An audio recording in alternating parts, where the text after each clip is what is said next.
Neurology at night has its own strange rhythm. The ICU breathes in mechanical sighs, the EA shouts in bursts of alarms, but on the neurology ward, the air itself seems to hum.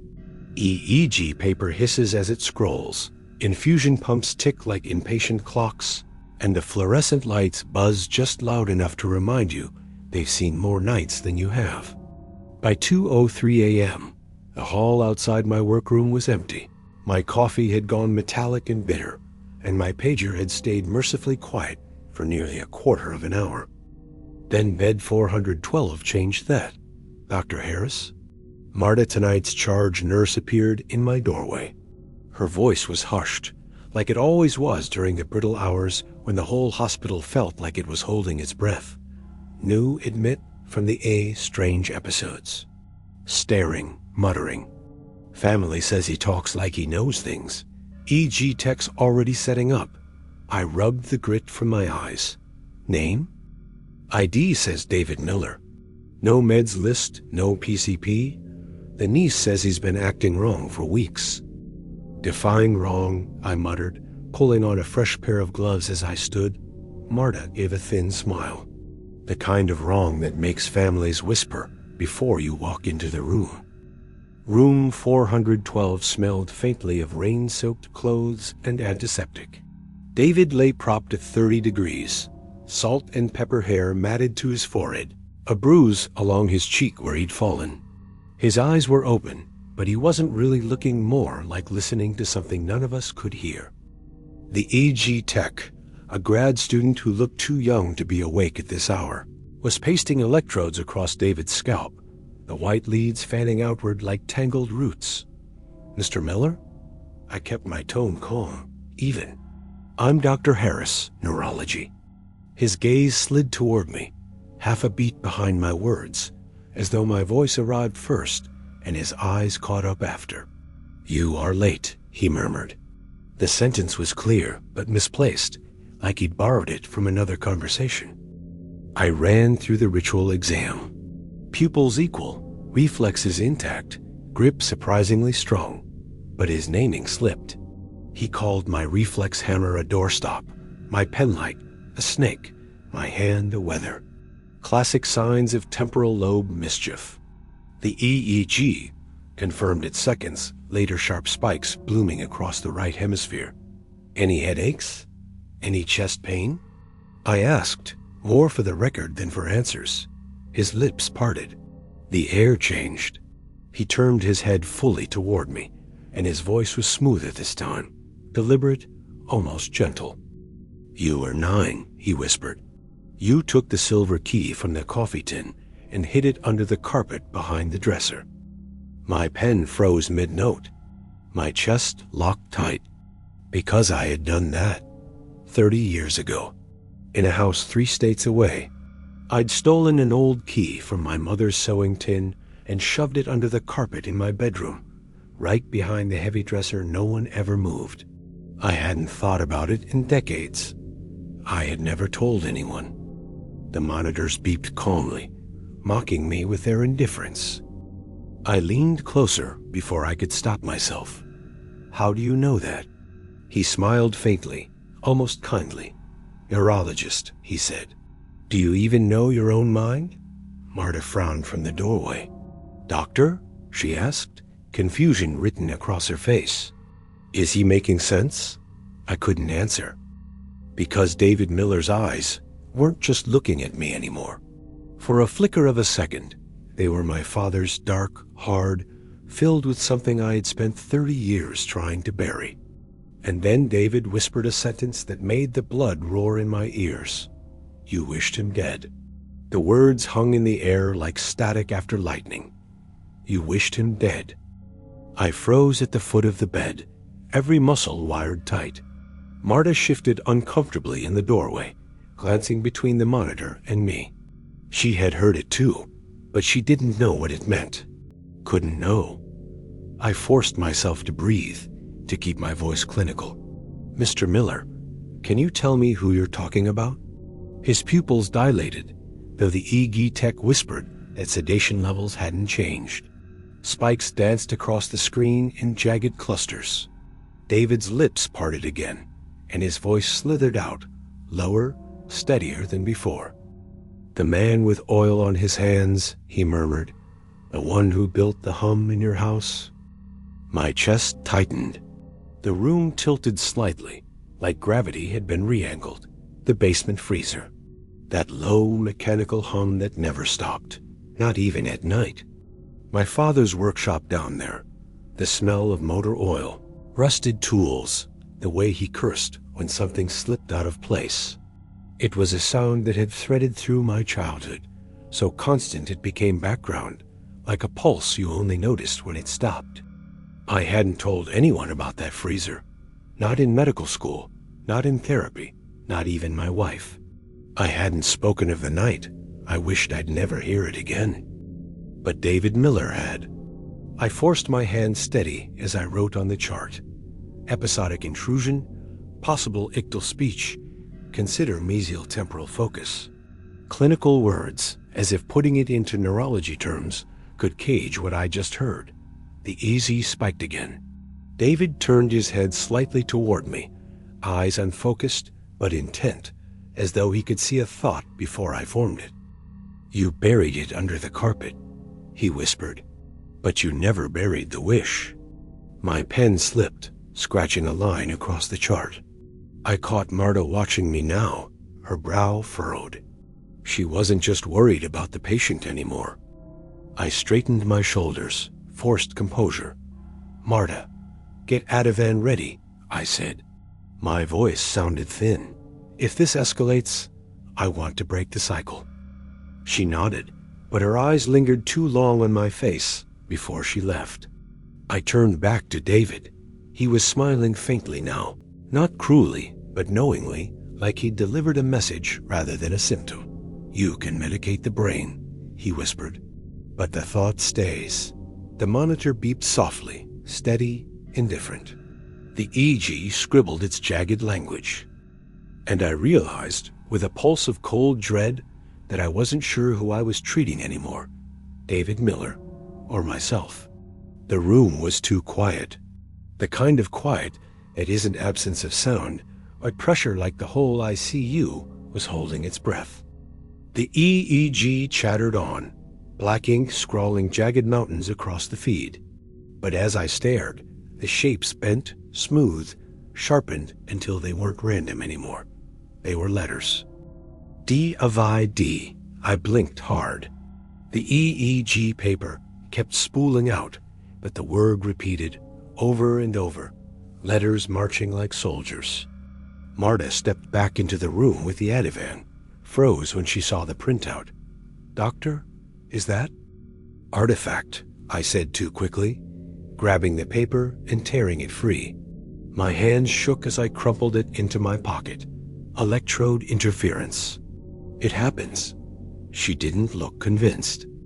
David's lips moved again, shaping the word artifact at the exact same moment I spoke it. His eyes locked on mine. "You're lying," he whispered. The air in the room thickened. I felt Marta's gaze burning into me, but I couldn't look at her. My attention was caught in David's unfocused stare, the way he seemed to dig through me, pulling up things I didn't want to touch. "You never went into the room," he said softly.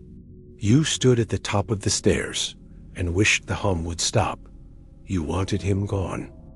I staggered back, pulse hammering. The basement door. My father below, coughing, the freezer buzzing. Me 10 years old hands balled into fists, whispering in my head, "I wish he'd just die, so I wouldn't have to hear it anymore." The memory slammed into me, like a seizure of my own. Marta's voice snapped through the haze. "Doctor, are you all right?" I straightened, forced myself to breathe, forced a mask onto my face. "I'm fine, just tired." But I wasn't fine. Because David Miller, comatose, confused, half-sedated, was reciting the exact thought I'd buried 3 decades ago. The EEG spiked again, wild and jagged. The monitor over his bed beeped in sync with my own racing heart, faster, sharper, until the rhythm felt like it belonged to me. David's smile widened just slightly. "I can hear it," he whispered. "Every thought you try to hide." The fluorescent lights flickered once, buzzing low, like the freezer in the basement. And I knew this was only the beginning. The hum in the lights wouldn't stop. It was faint, a low vibration under the fluorescent buzz, but I knew that frequency. It wasn't the hospital, it was him. I forced myself to focus on the patient. "David," I said carefully, voice low, "what do you hear right now?" His lips twitched, his eyes still locked on mine. The ventilator hissed, steady, calm. But when he spoke, the words were too precise to be random. "I hear you thinking, the way you begged for silence, the way you prayed it would all end." My mouth went dry. I stepped closer to the monitor to ground myself in the rhythm of his vitals. Heart rate, 82. Respiration, 16. Oxygen, 95. All perfectly normal. Then the numbers changed, not in value, but in shape. The heart rate waveform bent, warped, until the jagged peaks twisted into letters. Across the screen, in green phosphor light, it spelled, "Die." My stomach lurched. I glanced at Marta, praying she didn't see it too. But her face was pale, eyes wide, fixed on the monitor. "Doctor, did you?" "Faulty calibration," I cut in, louder than I intended. My voice cracked. "It happens. I'll call Biomed." But the monitor kept spelling, each beat reshaping the letters. "Die. Die." The EG printer hissed again. I yanked the paper free before Marta could see it, but not fast enough. On the strip, the jagged waves had bent into words. "I am your father." I crumpled the paper in my fist, heat prickling at the back of my neck. Marta's voice trembled. "Doctor, this isn't possible." David's eyes followed my hand, the one gripping the paper. His lips moved, perfectly synchronized with the thought I refused to speak aloud. "You never said goodbye." The basement door slammed through my memory, the creak of the hinges, my father's voice echoing up the stairs, my own frozen feet refusing to move. The hum of the freezer, steady, uncaring, drowning everything else out. I staggered back from the bed. "Stop," I whispered. My voice sounded too small, swallowed by the machines. "Stop talking like that." David's smile widened, faint and terrible. "I'm not the one talking." The fluorescent light above us flickered again, buzzing in that exact, hated pitch. And then, for the first time, Marta spoke the word out loud, her voice barely above a breath. "Doctor, whose bug?" The word hit me harder than any monitor alarm ever had. Bug. My chest tightened, and for a moment, I forgot how to breathe. Marta stood frozen by the door, the Ativan still clutched in her hand, eyes fixed on me. "Doctor," she whispered, "he called you that, didn't he?" "Just now. I heard it." "No," I said too quickly. "You misheard. He said something else." But even as the lie left my mouth, David's lips moved again, shaping the name like he was savoring it. "Bug." My pulse roared in my ears. My father's voice echoed behind the word, the same sharp syllable he used when he wanted my attention, when I'd left the door open, when I'd let the dark in. Marta stepped closer, her voice trembling. "Who is he talking about? Why is he saying it like he knows?" I shook my head, gripping the rail so hard my knuckles blanched. "It doesn't matter. It's an artifact, random firing. The brain makes noise when it seizes. Noise doesn't know your name," she cut in. The room fell into a thick silence. The monitor beeped steadily, cruelly normal. The E's scrawled its jagged mountains. Then the printer whirred again. The paper spilled out, fresh ink drawing new lines that curved and bent until words emerged, undeniable. "Bug. Confess." Marta gasped, hand flying to her mouth. "It's spelling it. Oh my God, it's spelling it. I snatched the paper, crumpling it in my fist. My hands shook so badly, I could hear the paper rattle. David's eyes never left mine. His voice came out low and steady, carrying the weight of something older than him, older than this hospital. You wished it, he whispered. You wanted him gone. Say it. Marta turned to me, pale as the sheets. Doctor, what is he talking about? Who? I couldn't answer. The word bug was carved too deep. My father's voice, his footsteps on the basement stairs, the hum of the freezer, it all pressed against me, demanding to be heard. David's smile widened. His whisper threaded through the hiss of the ventilator, a razor cutting air. You can't bury a thought, he said. It buries you. The lights overhead flickered, humming in that familiar, hated pitch. And suddenly, I wasn't sure if I was standing in room 412 anymore, or at the top of the basement stairs 30 years ago, listening to the sound I had prayed would stop. The fluorescent hum deepened until it was almost unbearable, vibrating in my jaw, in my teeth. I pressed my palms to my temples, trying to shut it out. Marta's voice cut through, thin and trembling.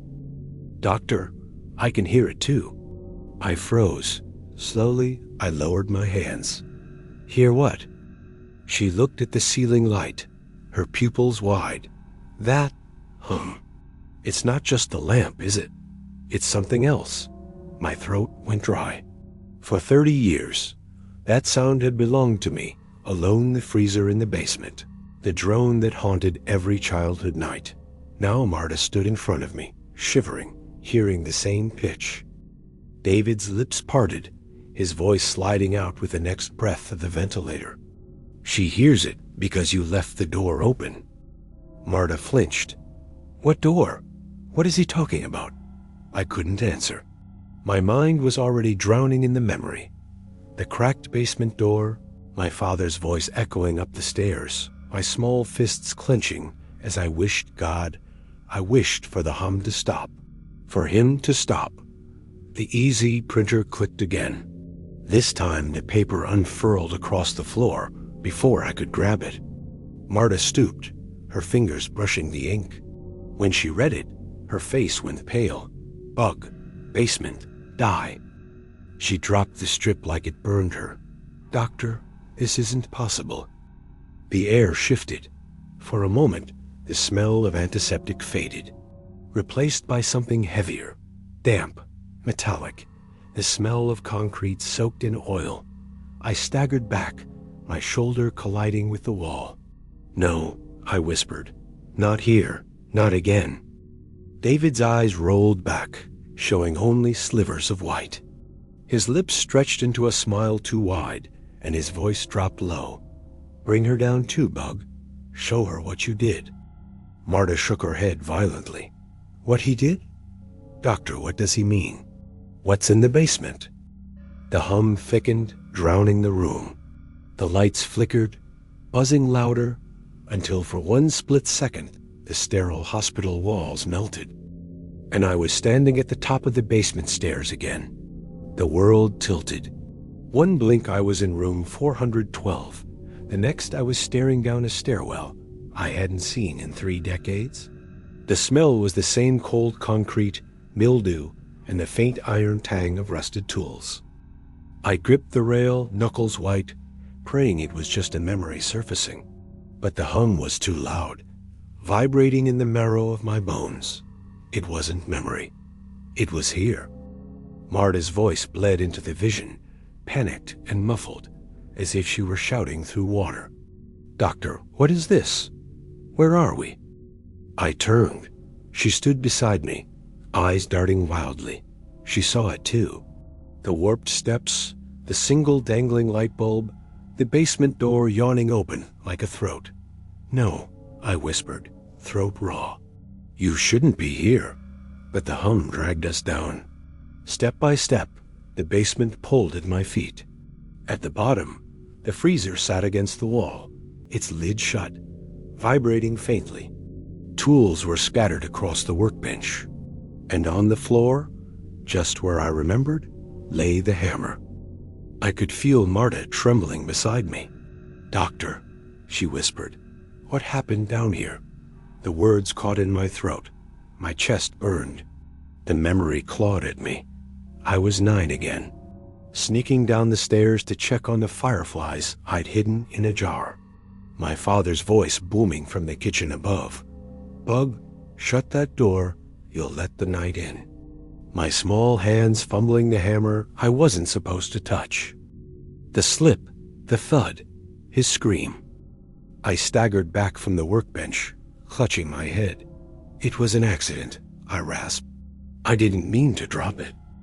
David's voice echoed from nowhere, from everywhere, deeper than before. "Accident or wish?" The freezer lid rattled, metal clanging. The hum deepened until the floor itself shook. Marta backed away, her face pale. "Doctor, he's saying you wanted it. You wanted him gone." My stomach lurched. The words I'd buried for 30 years pressed at my teeth like broken glass. My voice cracked. "I just wanted the sound to stop. I wanted silence. I didn't mean." The hammer lifted from the floor on its own, rising slowly into the air, its head slick with shadow. It hovered between me and Marta like a judge waiting for a verdict. And from the freezer, muffled and wet, came a voice I knew too well. "Confess, Bug, or drown with me." The hum thickened until it felt alive, pressing into my ears, my chest, my teeth. The hammer hung midair, suspended in the shadows like a pendulum waiting to fall. Then the basement floor darkened. Thin streams of black water seeped up through the cracks in the concrete, spreading in jagged rivers around our feet. Marta gasped, stumbling back against the wall. "Doctor, oh my God, it's flooding." The water climbed quickly, cold as knives, swallowing our ankles, then our knees.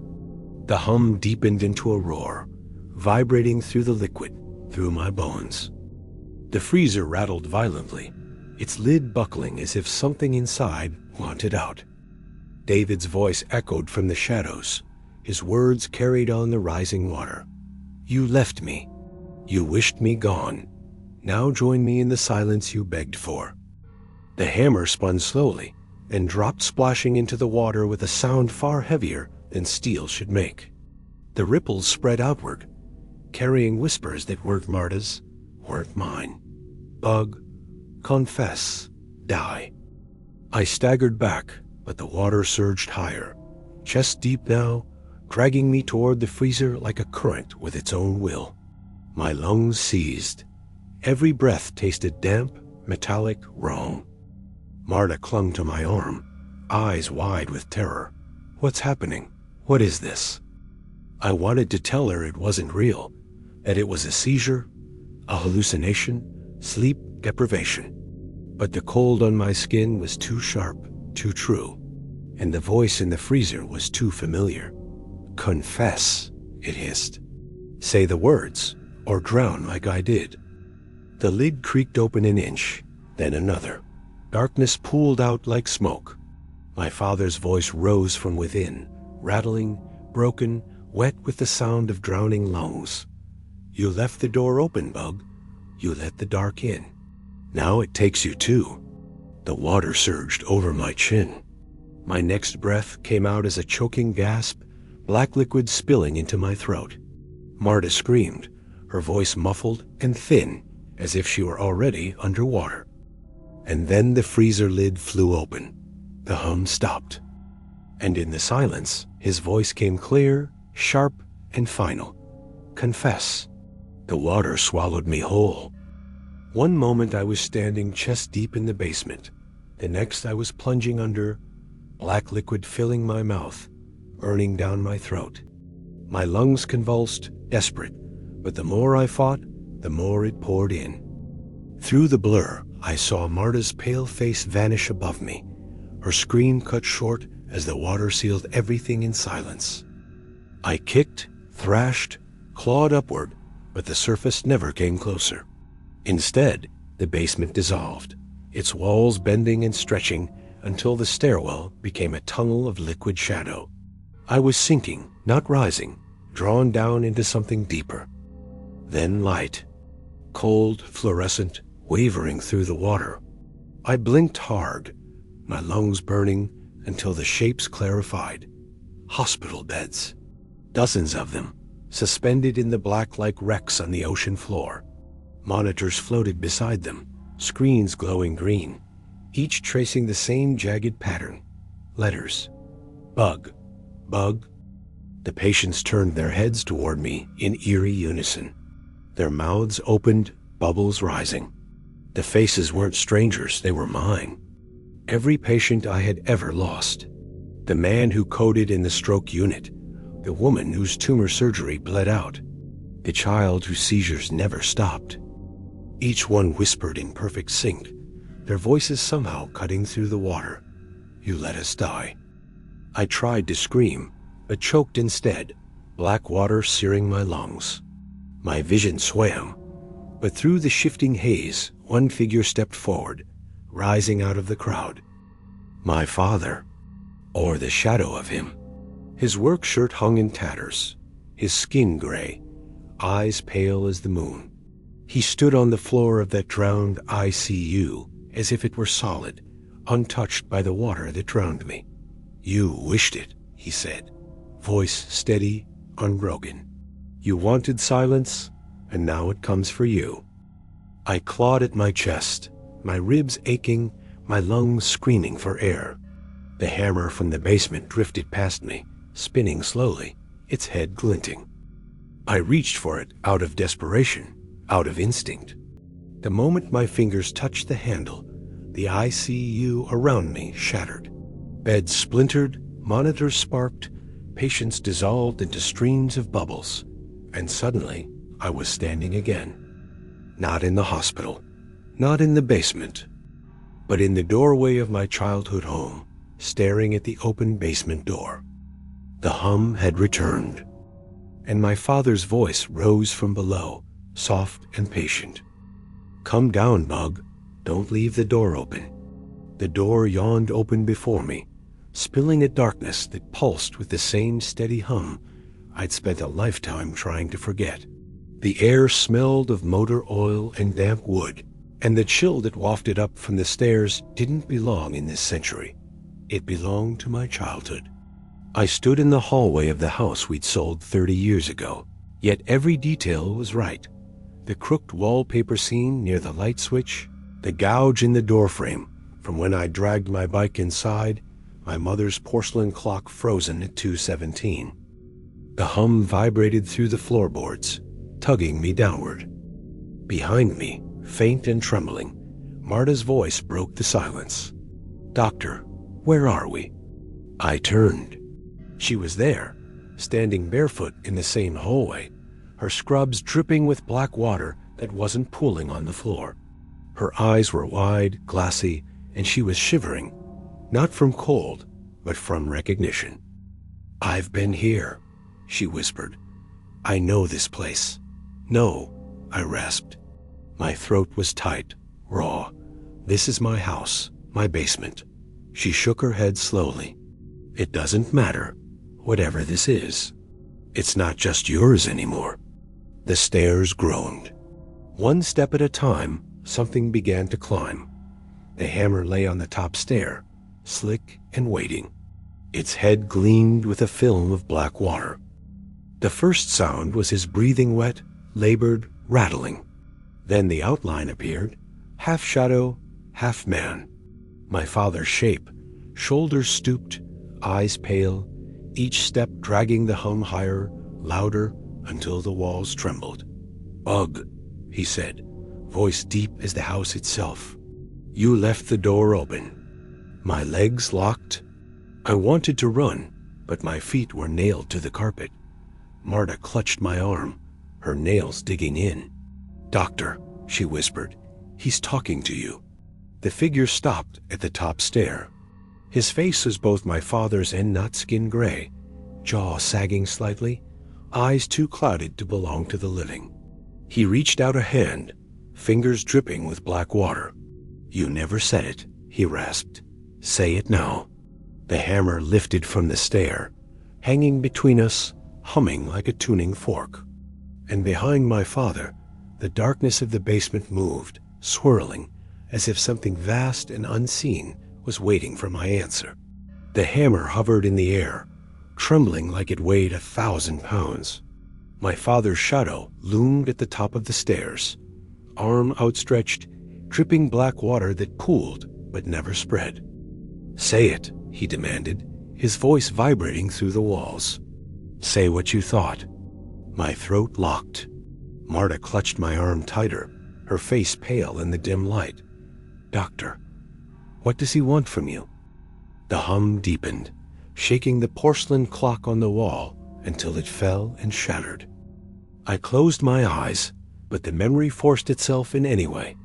My 9-year-old self standing at the top of these same stairs, fists clenched, tears burning my cheeks as my father's voice boomed from below, the freezer humming endlessly, his coughing fits echoing through the walls, my own silent wish rising like smoke. "I wish you would just stop. I wish you would die." The hammer jerked closer to me, the handle smacking against my palm. It wanted me to take it, to admit. "I didn't mean it," I croaked. My voice was small, pathetic in the thick dark. "I was a child. I didn't understand." My father's eyes gleamed, pale light in the shadow. "You understood enough to wish it." The walls groaned, plaster cracked, bleeding dark water. Marta stumbled back, her scrub soaked, her voice breaking. "Doctor, you have to say something. He won't stop until you do." I raised my hands, palms shaking, the hammer hovering between them like judgment itself. I hated it. I screamed, the words ripping out of me like glass. I hated the sound, the hum, the coughing, the anger. I wished it would all end. I wished you would end. The silence that followed was crushing. The hum stopped. The water stilled. Even the air seemed to freeze. My father's shadow smiled. It was small, crooked, and terrible. "You finally said it," he whispered. The hammer dropped into the black water at my feet with a splash that echoed like thunder. The house around me shuddered, walls bending inward, the basement yawning wider, pulling at me like a mouth. Marta screamed, grabbing my arm. "Doctor, it's not over, look." Because behind my father, the darkness wasn't receding. It was growing, and something else was climbing the stairs. The figure behind my father never reached the landing. The shadows rippled, swelled, then collapsed inward like smoke sucked into a vent. My father's pale form dissolved with it, leaving only the hum, low and steady, thrumming through my ribs. Then silence. The house vanished. I was back in room 412, bent over David Miller's bed, my fists gripping the rail so tightly the metal bit into my palms. Marta was beside me, her scrubs dry, her eyes wide, her breath ragged like she'd just run a mile. The monitors hummed their steady beeps. The EEG scrawled ordinary jagged lines. Normal. Too normal. "Doctor," Marta whispered, "what just happened?" I shook my head slowly, forcing air into my lungs. Nothing. A seizure episode. That's all. But my voice was hollow, even to my own ears. David lay still, eyes half-lidded, his chest rising calmly with the ventilator. He looked every bit like an ordinary neurology patient. But then his lips twitched, barely, and I caught it one word mouthed without sound. "Ugh." I stumbled back, my pulse hammering. Marta didn't see it. She was focused on the monitor. I stuffed the crumpled EA printout deeper into my pocket. The ink had smeared from my wet hands, but I could still read the words. "You finally sighed IT." I told myself it was over, that the confession had closed the door I'd left open all those years ago. That what I saw was only exhaustion, stress, the tricks a guilty brain plays. But later, as I walked out into the pale dawn, the automatic door sliding shut behind me, I heard it again, soft, low, almost buried under the hum of the hospital generator, that freezer hum, and with it, my father's voice. "Don't leave the door open, Lug. You'll let the night in."